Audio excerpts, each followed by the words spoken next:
Elizabeth Svoboda, welcome to Live Inspired with John O'Leary. John, thank you so much. It's wonderful to be here with you. Today we're celebrating your anniversary. We set up the entire podcast to celebrate how many years married to your husband? 19 years today. It's hard for me to believe, but that is where we find ourselves. So, family, friends, my fellow listeners, we are what stands between Elizabeth and her date at a wonderful restaurant. So, we're going to have a meaningful conversation and then we're going to wrap it up and live the message that we're talking about today. I'm excited for that. For those who are tuning in for the first time hearing your name and maybe they're unfamiliar with your work, if you had to introduce yourself to our audience, what would you say? Well, I'm Elizabeth Svoboda, and I am a longtime science writer. I've contributed to Scientific American, Boston Globe, other outlets, and my book is called The Art of Pacing, and it's a guide to balancing short-term demands with long-term thriving. So basically, it's about how we pace ourselves in different domains of life and how we find a pace that nourishes us and sustains us and allows us to go for the big things that we all want to achieve and contribute to the world. I find oftentimes my friends who are writers write what they wish they could have read years earlier. I wonder if Yes. that's true in your case. So rather than talking at first about the book, I want to hear a little bit first about the woman who wrote the book. I know you are living on the West Coast, but you grew up on the western part of New York. Is that right? That's right. I grew up in Western New York, Rochester specifically, used to be Kodak town. Nowadays, most people work for the university, more local types of businesses, but it's a wonderful place to grow up. My parents still live there. I actually was just there with my two kids, visiting my parents. So it still feels like home in a lot of ways. It's always a good place to come back to. We know what you do now professionally, but what were you like as a kid?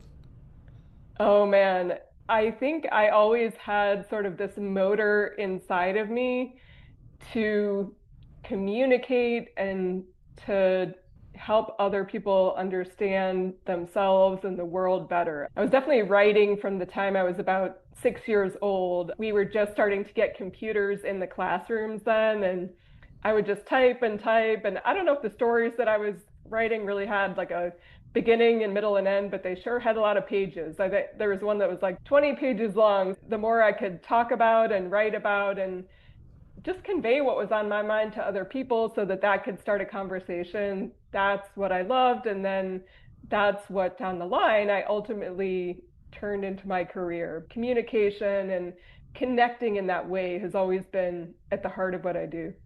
Your dad used to call you a scholastic gymnast. Tell me what that Yeah. means and what did it mean as he was saying those words about his daughter? Yeah. I mean, I kind of felt like I was somebody who, and it was wonderful. Teachers would tell me, you have so much potential, you have so much talent.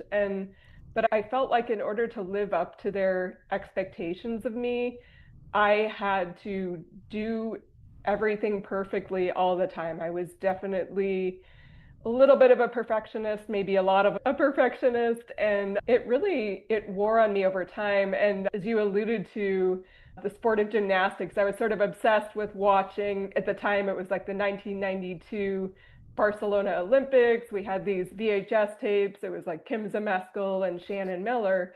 And in gymnastics, at that time, the score started from a perfect 10, and every mistake that you made, you would Hmm. get a deduction. So it's very much a sport that focuses on perfection, and every little mistake or every little waver is a bad thing. And so there was one day where my dad, he noticed that I was sort of watching these tapes over and over, and he kind of looked at me and he said, do you feel like a scholastic gymnast? Because he knew, I mean, he had high expectations for me, but more so, I think it was just sort of the culture that I found myself in. My teachers had high expectations of me. Even my friends were really talented, really smart, doing amazing things. And so I felt like to live up to any of that, all of that, I Right. had to be perfect all the time. So for me, it's pretty easy to imagine what the benefit is in that. And there's a long list. But I also imagine with all these benefits, there's a cost. What's the cost to a young girl trying to be perfect, not only at the balance beam, but in writing and in math and everything she touches in life? I mean, the short answer is you just can't keep doing it indefinitely. And I think in college, I really had an experience where I was trying so hard to do so much and I just crashed out. I was taking all these different courses. I was taking a course outside my major. It was like a biology course that I didn't even need to take, but for some reason I felt like I should take it. I was thinking about science writing. I was like, I need to do this. But it was actually beyond my abilities. And so I was just spending hours and hours trying to get this homework done that required like a great deal of math background that I did not really have. And it just felt like I was trying so hard. And yet there wasn't anything coming out of it. I wasn't getting Right. anywhere. And I just absolutely hit a wall. And so that was sort of my first experience of coming face to face with you are trying to keep a pace that you cannot maintain. And this is what your body is going to do. And this is what your mind is going to do if you try to persist in that, if you keep trying to ignore your limits. What will happen if a young person, whether they're 11 or in college or beyond, what if they just continually push up against their limits and they continue that scholastic gymnastic course of aiming for a perfect 10 and all in everything? What happens? Yeah, I mean, the timing of it is a little unpredictable, but I do think sooner or later there's going to be some kind of crash. It might be a mental crash, as happened in my case. It might be more of a physical crash where you start to see actual symptoms of pushing yourself too hard, where your blood pressure just starts creeping up. You start getting other symptoms of cardiovascular issues. It's kind of insidious because most of us can keep a certain pace for a day or a week or even a year, but over time, Right. you're kind of racking up this debt and you don't know exactly when the debt is going to come due as far as when are you going to crash out. And I think what people don't realize is that when you are in full-fledged burnout, it can actually take years to recover fully from that. There was actually one really interesting study where the researchers followed a bunch of people who had burned out, studied them for 7 years. And at the end of that 7 years, about a third of them were still Wow. completely exhausted and burned out. So there's a real danger of if you don't either pull yourself back from the brink of burnout or being burned out, take steps to do significant recovery, that you are just going to keep limping along in this state of zombiedom. Like I almost think of it as a zombie state. Like, yes, maybe you can make it through the day, but you've lost all the energy, all the enthusiasm that you used to have, and just every day feels like you're pushing the boulder up the hill, so to Yeah. speak. So you and I went to slightly different universities. I went to the Yale of the Midwest called St. Louis University. You Oh my went gosh. to Yale, of Yale, the actual one.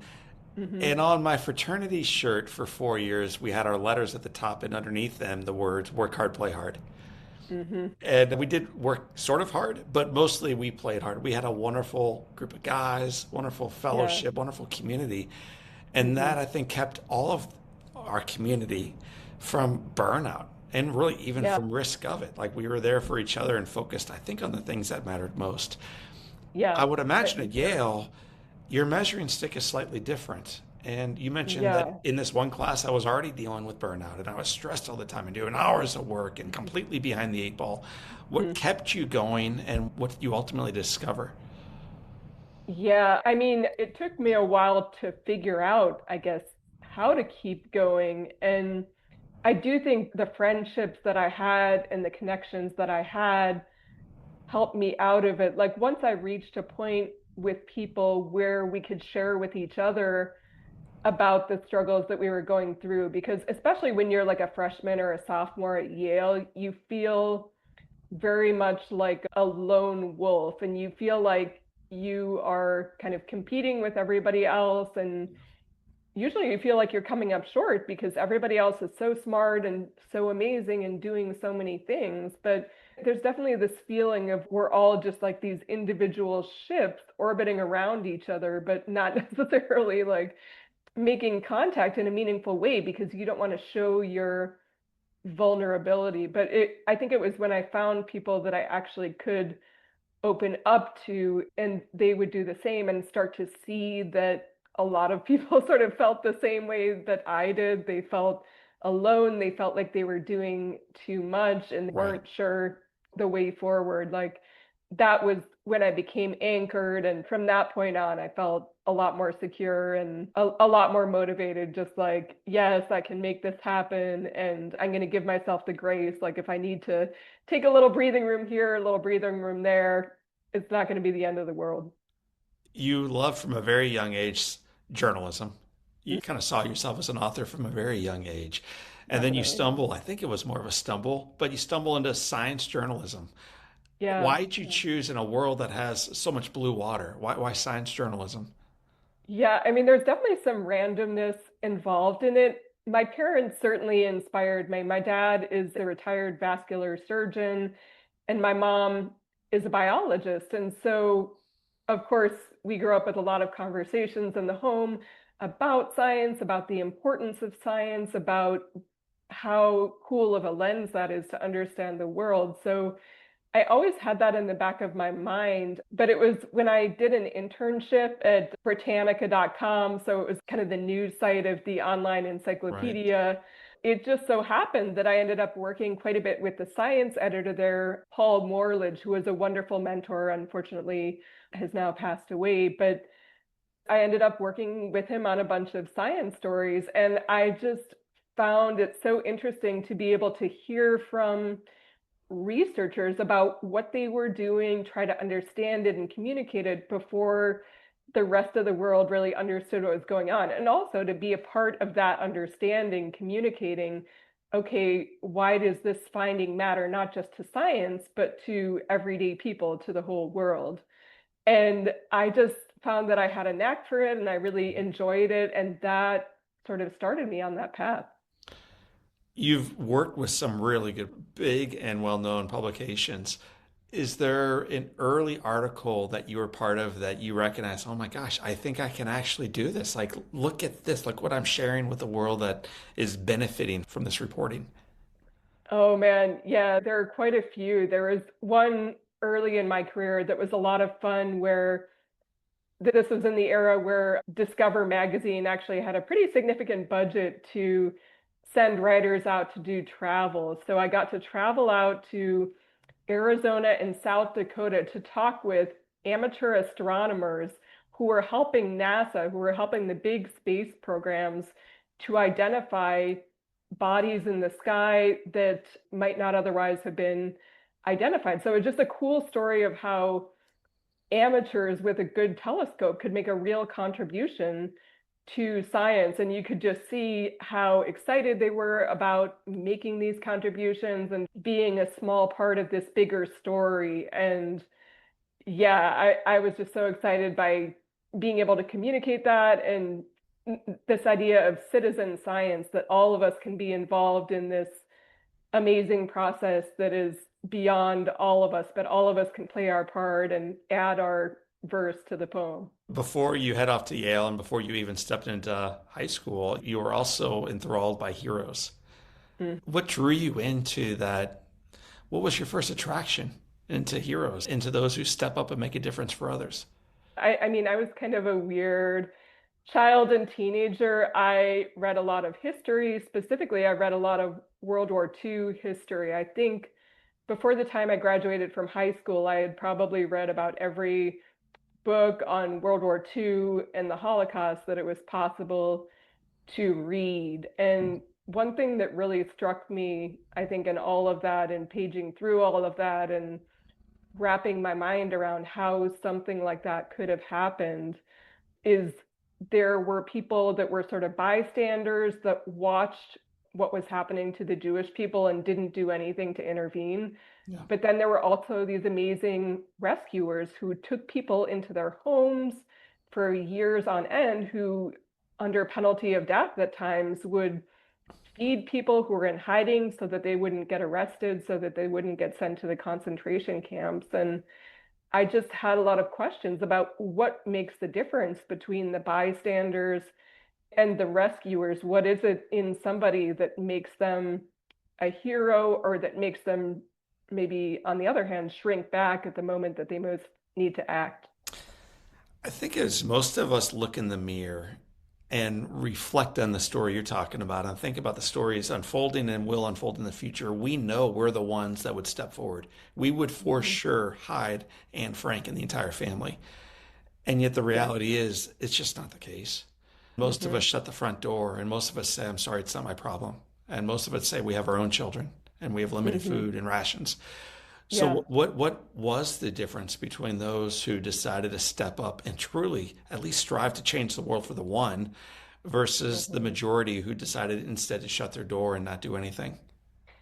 Yeah, well, one of the really important differences was that the helpers, the interveners, often had important role models in their lives that not just had good values, but were actually doing specific things in the world to help. And so it might have been a parent who was helping with rescue, then other family members would join in that rescue. And so the values were important, like the fact that you saw everybody as part of the human family, and therefore you would want to rescue somebody who, even though they weren't related to you, you still, in a sense, saw them as part of your family. Like that was important, but you also you have to believe that there is an avenue available to take Mm. and that you can make a difference.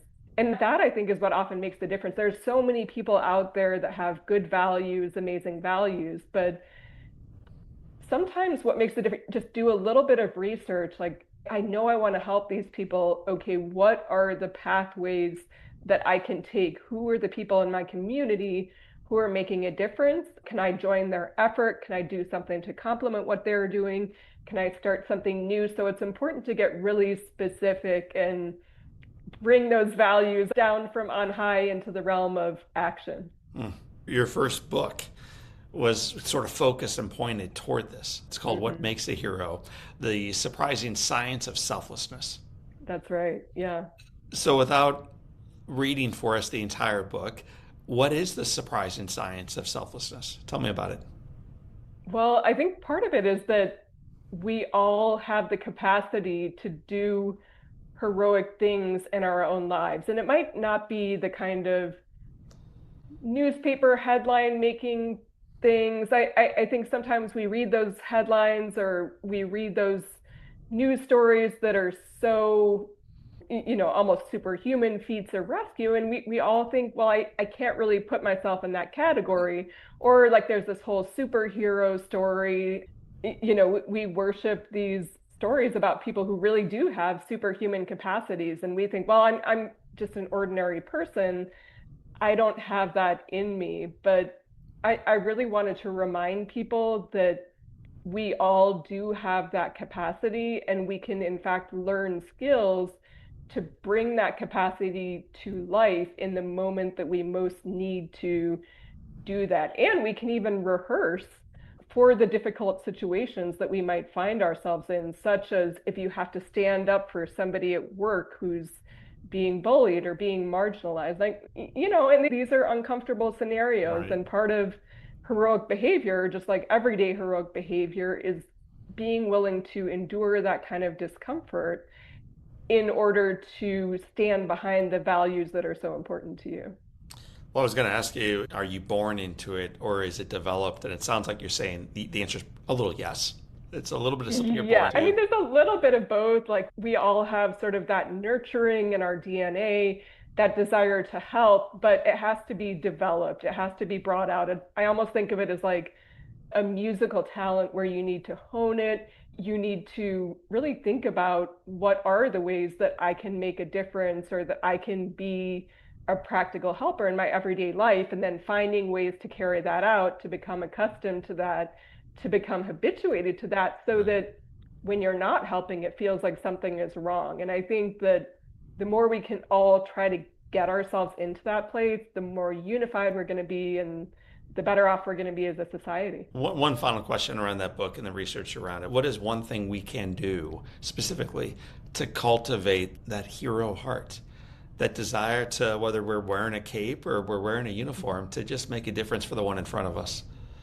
Yeah, I talked with the researcher Phil Zimbardo a lot about this. Like, how do you practice to be an everyday hero? And he said it's important to start small. So just every day or even more often or a few times a week, whatever feels comfortable for you. Just look around for somebody who needs a little bit of help. It might just be an older person who's leaving the grocery store and they're kind of laden down with grocery bags, and you give them a helping hand to get across the street, across the parking lot. And so Dr. Zimbardo's idea is that by practicing helping in small ways, it sort of primes the pump for helping in bigger ways. And I do think there's a lot of truth to that. And so that's something that we can all practice on the day to day, just looking for those opportunities. And then instead of just letting them stay in the abstract realm, we actually act on those impulses to help. Well, since the release of that book, you've written another one and then another one while maintaining a very busy writing schedule and finding time to date and marry and have children and raise them up and move across the country and a million other things that have taken place in your life. And now, more recently, you're writing a book about pace. Yeah. It seems like a wildly different topic than the ones previously you wrote about, but I think there's a dotted line that connect them. So why does the pace of our lives matter?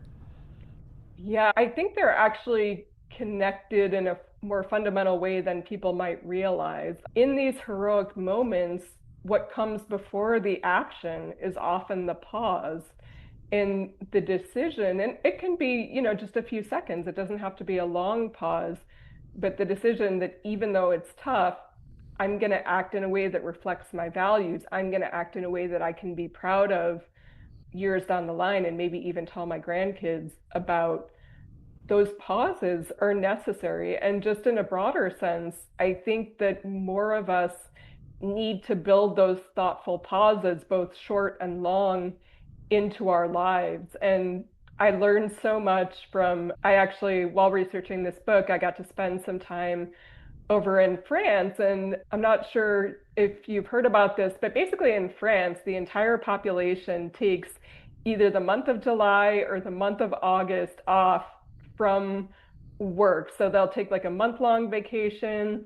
It might be with extended family. They will just sort of disappear off the face of the normal work world for that month. And what surprised me in my conversations with them is how important they found those pauses, not just for recovery and renewal, although those things are important, but for orientation, Right. for either confirming with themselves, I'm on the right path, or for reorienting, I don't feel like I'm on the right path. So therefore, what adjustments do I need to make? So I think that there's sort of pacing in the day-to-day sense so that you can get through the year with your body and your mind intact, but there's also pacing in more of a reflective, stepping back, reorienting yourself sense. And to me, that is the kind of pacing that gets us in touch with the part of ourselves that's capable of heroic action. Several years ago on our podcast, we interviewed a woman named Judith Schlerwith, and she had written about Sabbath. And she grew up in the Jewish tradition and wasn't necessarily actively practicing her faith when we spoke, but she talked about this longing on her heart for Sabbath. She wasn't even sure what it was. She was just kind of racing around and life was fine and lots of deadlines were being hit. And then she recognized as she was completely burning out that what she needed was what she grew up with, which was not only like Sabbath weekly, but this idea of slowing down occasionally in life, like you're referring to our friends in France who take a month off to be reminded why they work the other 11 months. If we don't occasionally pause, we forget why we run. So tell me Yeah. about the difference between being productive and actually flourishing. Yeah. I mean, when I think about being productive, I think of the whole optimizer culture. There are so many videos on YouTube about essentially how do you squeeze the maximum amount of productivity out of yourself in the minimum amount of time? How do you sort of game that out? And then I also wonder with the advent of AI, Chat GPT, people are probably trying to max out even more, like, For sure. design a schedule for me that will enable me to get the most done in the least time and map out every second for me. And that's sort of the productivity culture I think, at its worst. And in my book, The Art of Pacing, I really encourage people to pace themselves not toward that sort of vision of maxed out productivity, but more toward flourishing, which is about how do I pace myself toward a life that feels fulfilling, that feels meaningful, that's not maybe so much focused on racking up the top number of achievements or making the highest salary or grabbing the brass ring in whatever kind of way, but just about a life where I feel grounded, where I feel connected, and I feel like I'm making a true contribution. And none of that requires you to work yourself to the bone in the way that American culture so often encourages us to Right. do. Why do you think our culture has built up this idea of the beauty of the sprint? And not only the sprint, but the sprint of a marathon. And if you're really good, the sprint of a marathon every day of your life. Why have we celebrated exhaustion as a badge of honor to wear proudly? Yeah, I mean, it goes back so far. There were historians in the 1800s that were already writing about, Americans have tunnel vision. Yes, they're doing amazing things. Yes, they're building up this young country, but they also have trouble seeing outside of their achievements and outside of that path. And there's some wonderful things about the message I think that we have internalized about how we can do anything.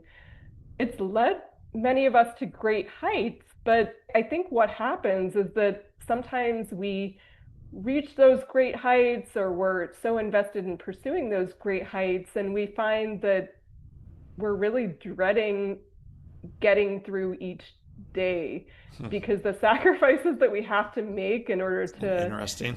pile up, those rewards. And I've seen it so many times. Like, people are so beholden to, I have to show X degree of output, or I have to get Y promotion by the time I turn this age. That is so hardwired and so ingrained into us that, and also, like, to a certain extent, the pain is glorified too. The pain of pushing your way through to meet these goals. And you look back and you're like, was that promotion, or was that product launch, or whatever it is, was that worth the pain that I had to put myself through to get there? I think that we're not taking those pauses. We're not taking the time to consider, what do we want to invest our effort most in? And most importantly, why? Like, why is this important to me and to the world? I mean, what is the legacy that I want to leave as a human when I'm gone? There's a word I picked up in your book, stillness. Hmm. It's a word, I don't think the world uses it anymore. Stillness, like that sounds like a huge, colossal waste of time, please. Yeah. So I don't think we need to unpack why we are uncomfortable with stillness, but what's the beauty of choosing stillness in your life? What I love about it is it kind of becomes like an empty field where anything could spring up, and what springs up might surprise you. I talked to a number of people while researching my book who had taken breaks of certain lengths of time. Sometimes it was a few months, sometimes it was a year.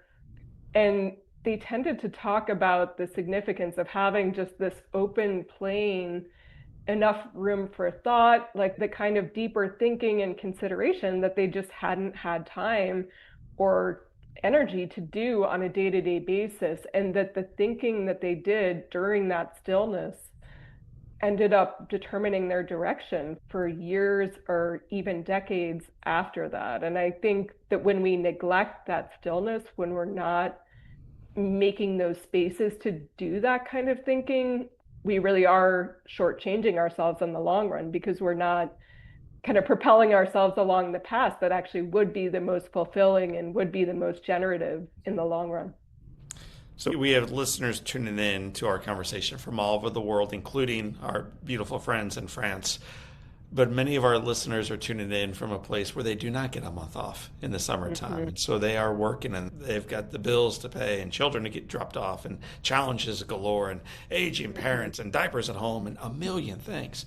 Absolutely. Help Yeah. them help them understand micro places to find stillness because it doesn't necessarily need to be a month in South Dakota looking up Hmm. at a beautiful sky with fellow astronomers. This can be Right, stuff you do in right. your own backyard, regardless of where that is. Yeah, and it's just about finding the spaces that work within the commitments that you have. One thing that I started doing as a young mom, I just remember feeling so overwhelmed when my kids were in that toddler stage that is so intensive and so hands-on. And I kind of felt like I would be working from home a lot of the time. So the kids would be there.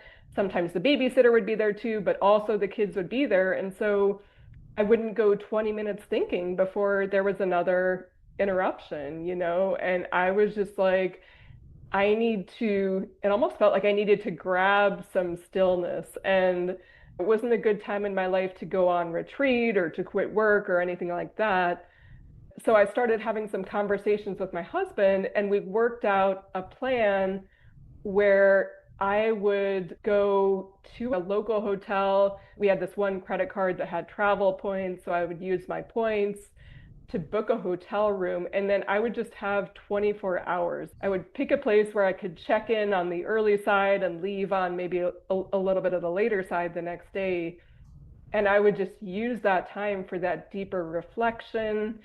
Sometimes I was writing. Sometimes I was just working on the passion projects, the creative passion projects that were close to my heart. But whatever it was, the important thing was that I was able to get into that deeper focus, that deeper contemplation.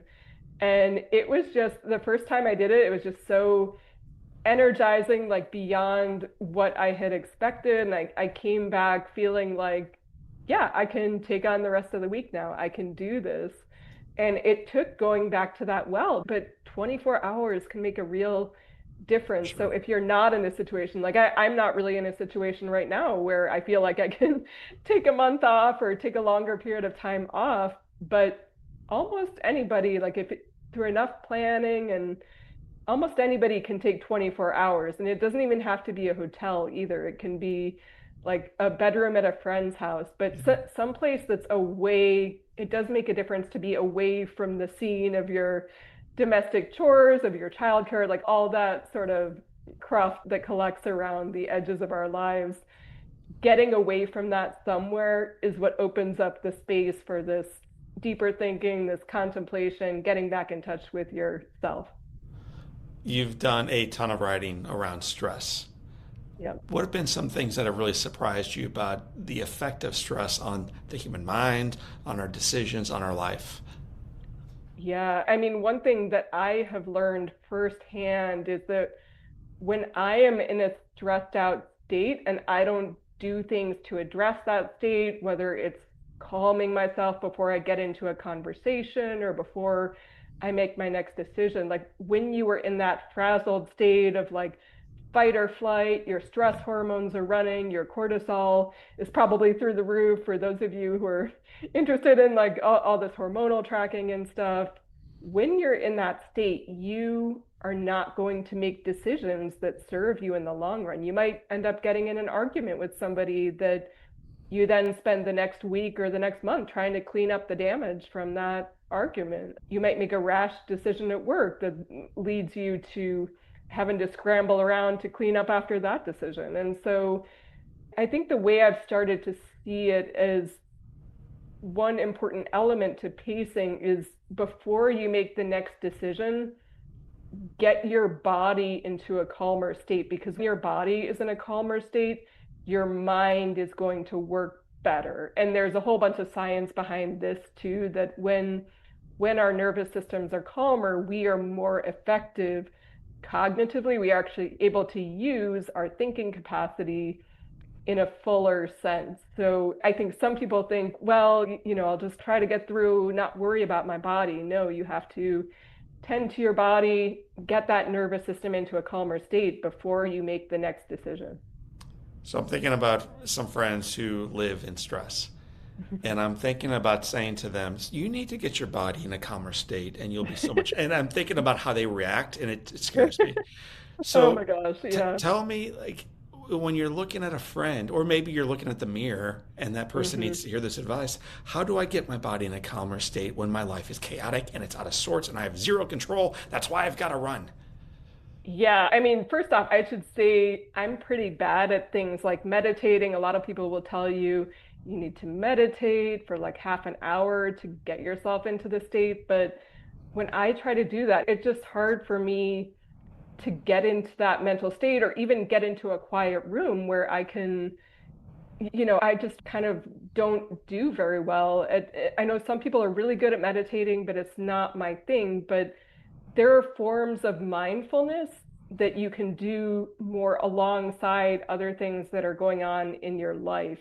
And there's a specific kind of breathing, which is that really slows down your pace of breathing, and that science has shown is actually conducive to getting your nervous system into a calmer state. And it's called resonance frequency breathing. There are ways to find out your ideal resonant pace, but usually for most adults, it's between 5 and 6 breaths a minute. So about Wow. twice as slowly as you usually breathe. And you don't have to do it for that long either. You can now, like 10 seconds really isn't enough, 30 seconds might not be enough. But when you're doing this, and there are actually guided tracks on YouTube that you can use to help you if you're not sure about the pace.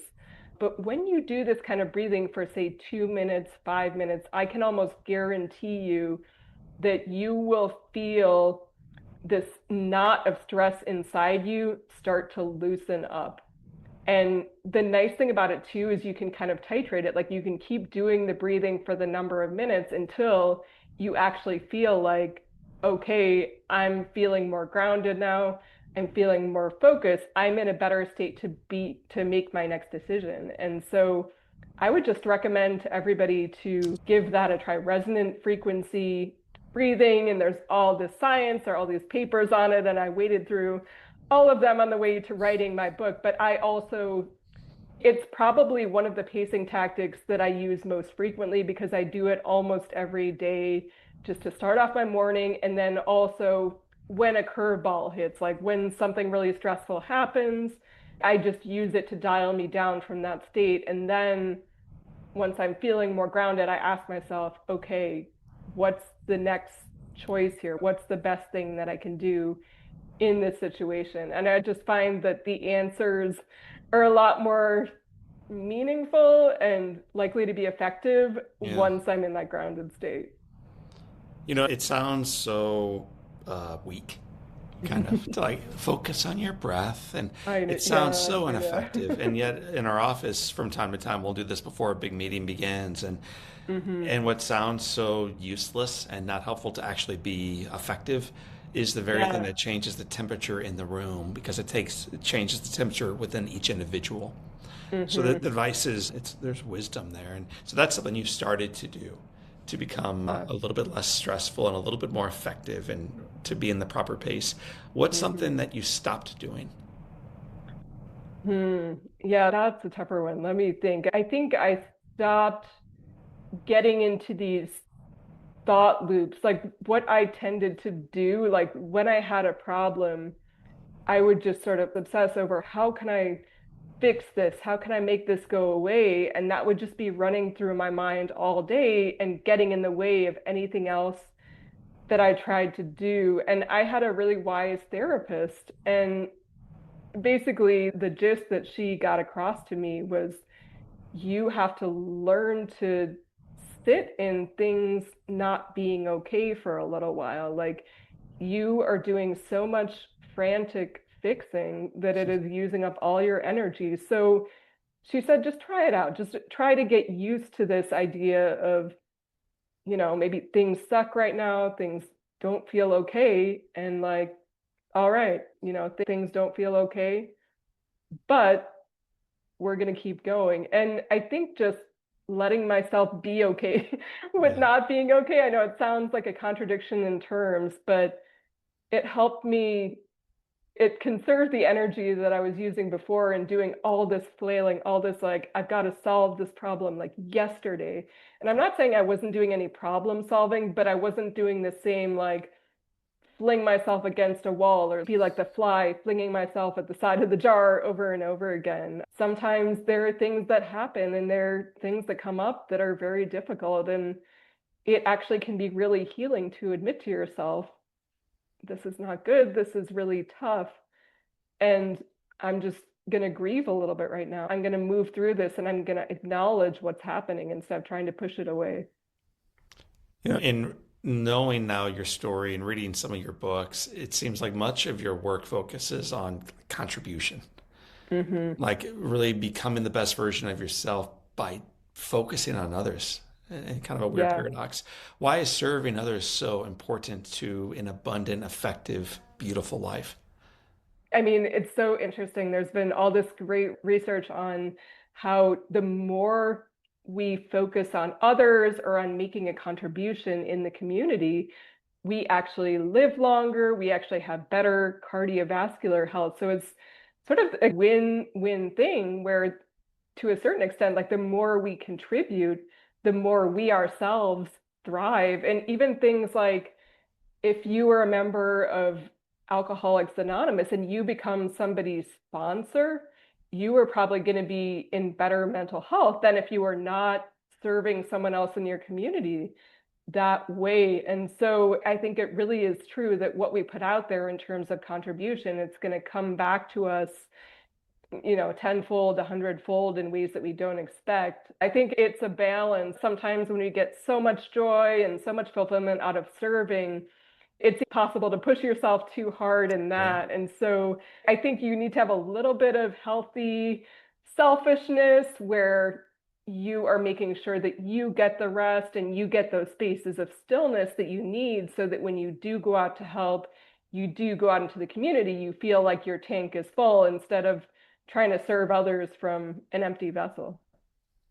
When individuals get to the end of The Art of Pacing, the book that you wrote that just came out, what do you hope is better in their lives because they made a change? So, like, what's the call to action ultimately?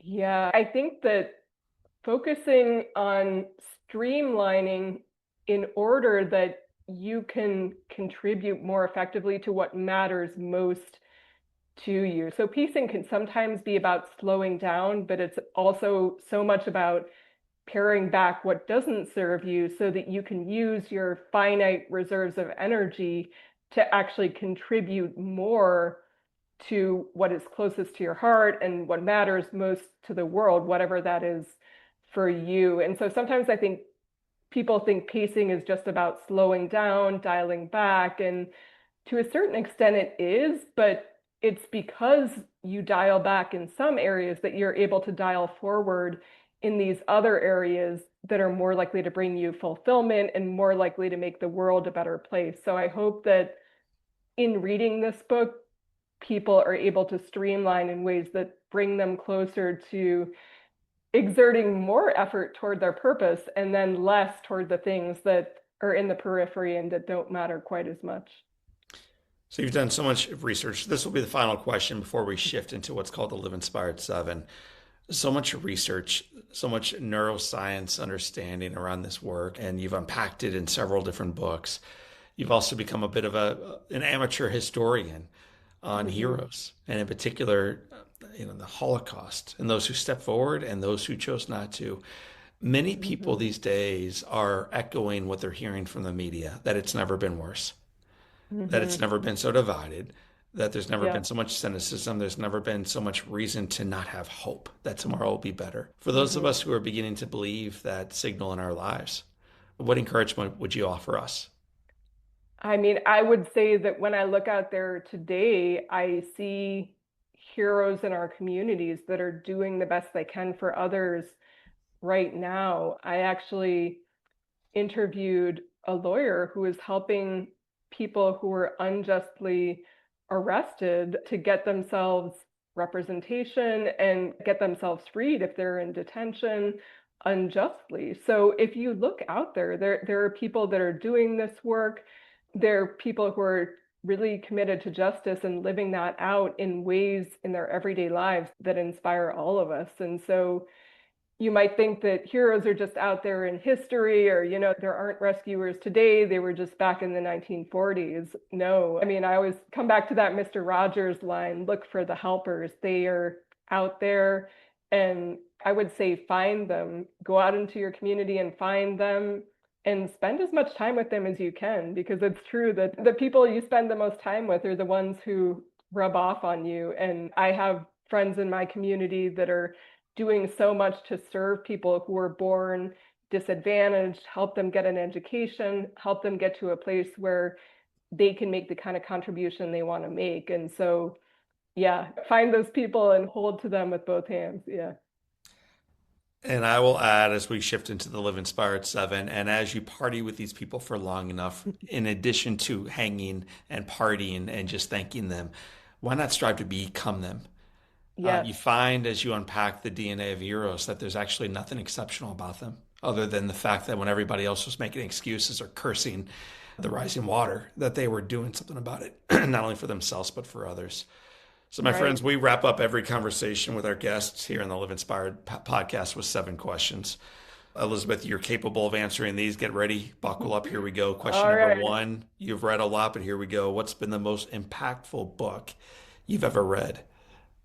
One of the most impactful is the Diaries of Etty Hillesum, and she was a Dutch Jewish woman living through World War II. And she started out like she was pretty much an anxious person, kind of like me in a lot of ways. She was very self-focused. And the funny thing was that as things got worse around her, as the persecution against her and her community kind of ramped up, she actually became like a more fulfilled and a more generative person. Like she just started directing her entire life towards service, and just seeing her journey from being more self-focused to being, I mean, I almost think of her as a saintly figure, because she helped children get out of concentration camps. Like she was just doing everything that she could for people around her. And so her journey has just inspired me so much.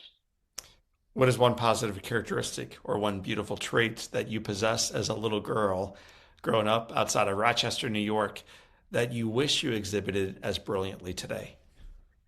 I think a lack of self-consciousness. Like I would just go out there and sing and talk and not worry about what anyone thought of me. And as an adult, I think we all have these defenses that we put up, and I'm trying to work on not having so many defenses, because I think life is more fun that way when you don't put up unnecessary Totally. defenses. So I want to get back to that lack of self-consciousness. If your home caught fire, and hopefully it never will, but if your home caught fire and all living people are out and you have an opportunity of running back inside and grabbing one item that matters, one physical thing, what would you come Mm. racing back outside with? This sounds lame, but it would probably be my computer, because all my work is on there. And yeah, I just wouldn't want to lose all my work, all my pictures. It's really like an archive of my life, to be honest. Yeah, I would probably grab. Listen, I think most of us agree that yes, that is a very lame answer. It's also by far the most popular answer we hear around here. So yes, I've got grabbed the Gotta be laptop with real with you. you. Yeah, yeah. If you could sit on a bench on a gorgeous day and have a long conversation with anyone living or deceased, who do you want to have seated right next to you? I would love for it to be Anne Frank. I would love to hear her impressions of what her life was like and what she wanted to give to the world that tragically she wasn't able to give, because she had so much potential wrapped up inside of her. And I just identify with her so much as a woman writer, somebody who maybe acts a little bit happy go lucky on the surface, but has a lot going on a deeper level. What do you think that final chapter she didn't get around to writing would have been? I mean, I think she would have been a journalist, and I think she might have been an activist for causes that she believed in. And I think, unfortunately, she died too young for us to really know exactly what those causes would have been. But I feel certain that she would have worked for society, for kids. She would have put the most of herself into the community that she could. it's interesting that a little girl with this big dream of becoming an author became one of the best selling authors of all time Yeah, through a diary I that love she thought was only for herself. It's a remarkable thing. it What is. What's the best advice you've ever received, whether it came from Anne Frank in her diary or anyone else? I think that I had so much fun. I spent a day with an Olympic athlete, Ajay Wilson, who is a middle distance runner. And she just really showed me the importance of slowing down. And she would take like 2.5 hour naps, and it just shattering the stereotype of the Olympic athlete who's like toiling for the entire day. And she just reminded me to take that space for myself and to find those spaces wherever I can for renewal, for recovery, so that I can go on contributing as she has for many years. If you could go back in time and whisper some wisdom to yourself at age 20, to that sophomore at Yale, what advice would you give her? Just don't take every single decision that you make on a daily basis so seriously. Like things that seem like a crisis now, you're not even going to remember in 5 years. So just clear away all that stuff that's going to become debris and stay focused on what matters the most and developing your talent, developing your gift so that you can give back someday. Well, you've run the gauntlet. We're down to the final question. Elizabeth Svoboda, it has been said that all great people and moms and wives of 19 years and other job titles that you own can have their lives summed up in one sentence. How would you like yours to read? That's wow, that's a tough one. I think that she gave as much as she could, and she helped other people to see the best in themselves. I think that's what it is. Like she helped others to see the best in themselves and see their true potential. Elizabeth, I think you have indeed helped others see the best in themselves. You've reminded us that there are great people doing great things in small ways all over the world still. And I think you've led breadcrumbs on how we can do likewise in our own life. So, congratulations on 19 years. Congratulations on another book entering into the world. And thank you for being our guest on the Live Inspired podcast. Oh, John, thank you so much. This has been a totally delightful conversation, and I'd love to come back anytime. My friends, that is the voice and the heart of my friend Elizabeth Svoboda. She is the author of the book, The Art of Pacing, a guide to balancing short-term demands with long-term thriving. It's a great book. I recommend it. My name is John O'Leary. Today is your day. What a gift. Live with your soul on fire.